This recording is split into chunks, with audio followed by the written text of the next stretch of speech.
The air in the studio was thick with tension as Oprah Winfrey's sharp laughter cut through the silence, her finger jabbing toward John Kennedy's chest where a simple gold cross necklace gleamed under the studio lights. The audience gasped, a ripple of unease spreading through the crowd, as the iconic talk show host's words echoed with biting sarcasm. That belief is just nonsense, John. How can you stand there and defend it on live TV? For a moment, the world seemed to hold its breath, waiting to see how this soft-spoken man, a guest known for his quiet faith and unassuming demeanor, would respond. What followed was a moment that would leave Oprah speechless, a turning point that would resonate far beyond the confines of that stage, touching hearts and sparking a conversation about belief, resilience, and the power of vulnerability. John Kennedy wasn't your typical talk show guest. A middle-aged father of 3 from a small town in Ohio, he had spent his life working as a carpenter, building homes with the same care he poured into his family. His faith, rooted in the cross he wore every day, a gift from his late mother before she passed from cancer, had always been his anchor. When Oprah's team reached out to him after a viral video showed him helping a struggling single mother rebuild her home after a fire, he saw it as a chance to share his story.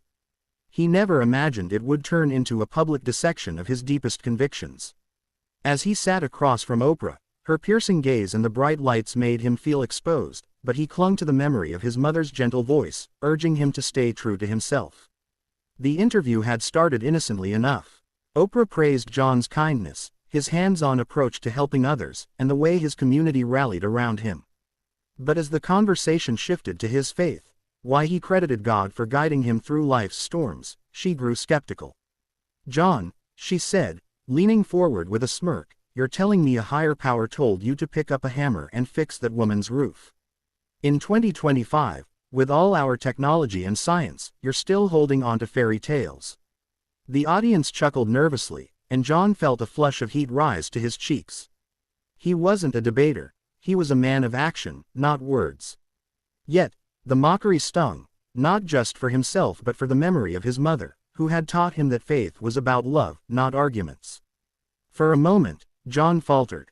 The cameras zoomed in, capturing the uncertainty in his eyes as he glanced down at the cross.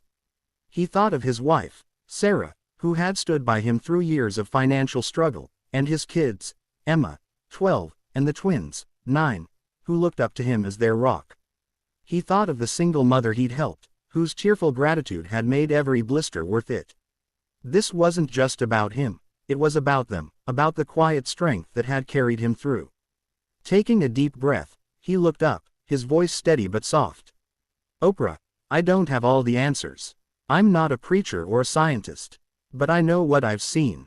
When my mom was dying, she told me to keep this cross close because it reminded her of hope. And every time I've helped someone, I've felt that hope, not because I'm special, but because I believe we're all connected to something bigger." The studio fell silent, the earlier laughter replaced by a heavy, reflective quiet. Oprah's expression shifted, her finger lowering as she seemed to process his words.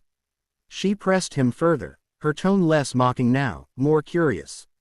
"But John, how do you explain the bad things? The suffering? If there's this, something bigger, why does it let that happen?" It was a question that had haunted him too.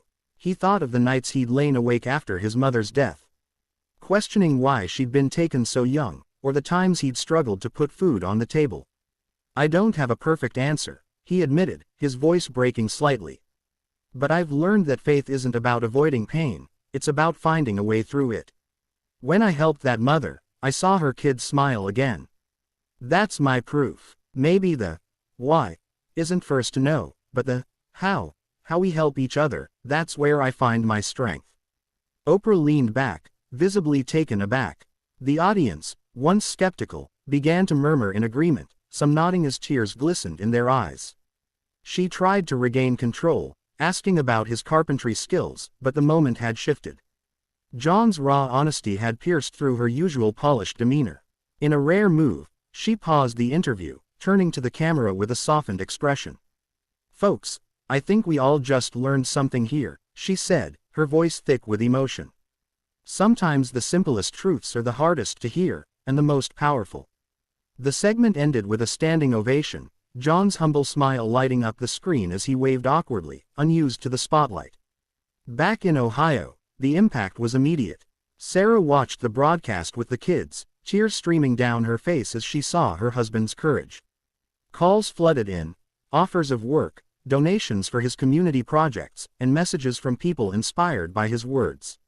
A local church invited him to speak, and though he was nervous, he agreed, sharing his story of faith through action. Oprah reached out personally a week later, apologizing for her initial tone and inviting him back for a follow-up.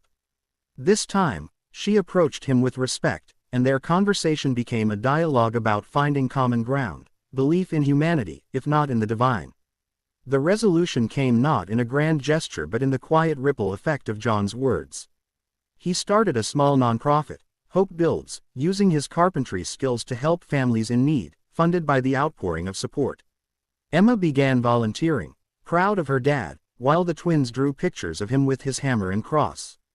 Oprah's team even donated, turning a moment of conflict into a partnership. The inspiring message lingered.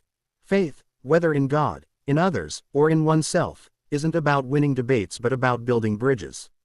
John's response, born from pain and love, had turned a mocking moment into a testament of resilience, leaving an indelible mark on all who witnessed it, and proving that the quietest voices can sometimes shout the loudest truths.